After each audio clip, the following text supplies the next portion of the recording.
ल यो तल भिडियो हेर्नुहोस् रमाइलो छ हाँसौँ सँगै मजाले परमेश्वरी भवन के आँखा लाग्यो रे आँखा लाग्यो भएर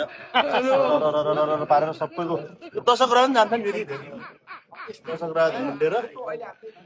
पार्टीमा यो सातजना पार्टीहरूको आँखा लाग्यो कि बेस्ट एमाले आँखा लाग्यो रे भनेर धुप बालेर दुनियाँ गरिरहेका छन् एमाले आँखा लागेको छ साँच्चीको नराम्रोले आँखा लागेको छ त्यही भएर यो आँखा लागेकोलाई चाहिँ के गर्नुपर्छ भने म बाहुन पण्डित भएको हुनाले पनि मैले भनिदिन्छु यो भिडियोमा यो धुप बालेर सुप बालेर यो एमाले आँखा लागेको जाँदैन